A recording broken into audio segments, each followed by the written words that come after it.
Okay, we're beginning today, letter 11, a letter which focuses on a very high spiritual service, but very, very practical, very much interwoven with our reality.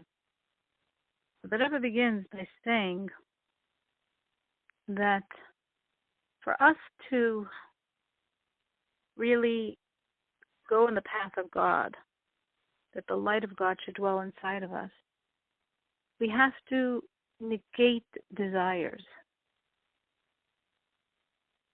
In other words, our sages say we should nullify our will to God's will, which means not just we should set aside our will if it doesn't coincide with God's will, but initially we should nullify our will, that we do not desire worldly matters, even things that are essential, like children, life, sustenance. These are essentials, and they actually affect our divine service, because if we don't have them, that's going to suffer as well.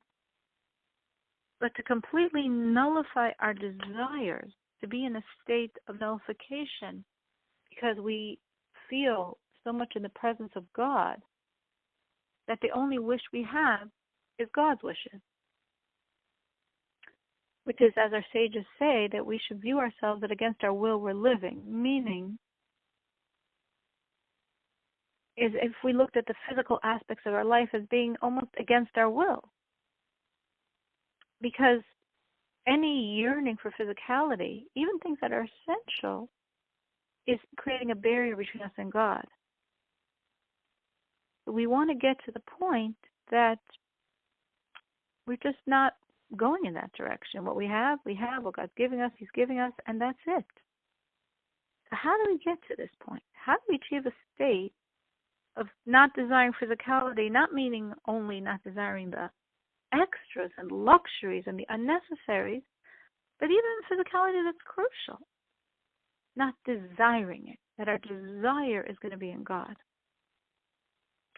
So we achieve this by focusing on our absolute belief in God as the constant creator, that all of creation is coming again and again and again from God's reality.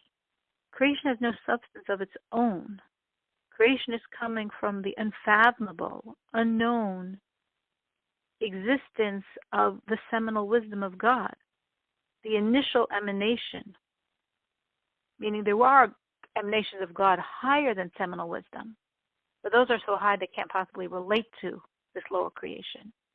So seminal wisdom is considered the first, because it's the first level of manifestation of God that can descend, relate to, and give life to creation. So this divine attribute of seminal wisdom is not at all apprehensible to creation. This is that level of God as the first, who's creating everything through this first attribute of seminal wisdom, and this is happening every single second, constantly, again and again and again, because all of creation is only existing by virtue of that investment of God in it. And therefore it is again and again and again, because it's a state of non-existence that's being brought into existence.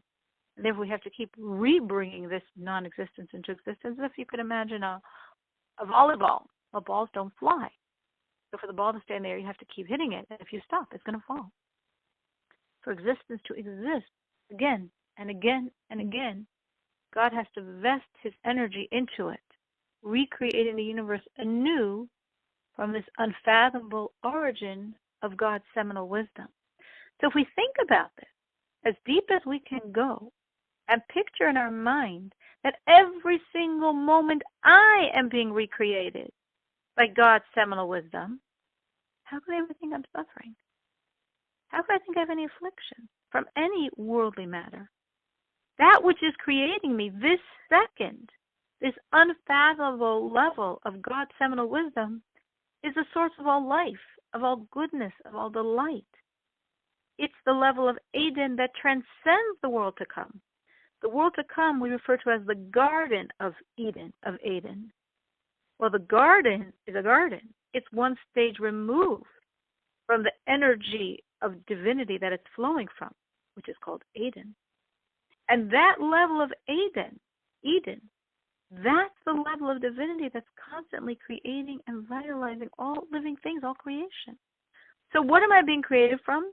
From this level of Eden that's transcending the pleasures of the world to come. That's what's giving me energy this second.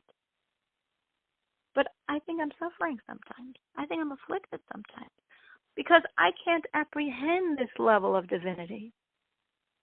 But even though I can't apprehend it, I have to know that no evil descends from above.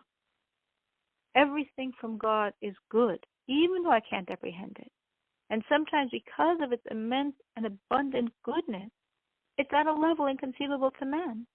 And therefore it comes down in a fashion that seems painful. Because the goodness can't be revealed to me yet where I'm holding.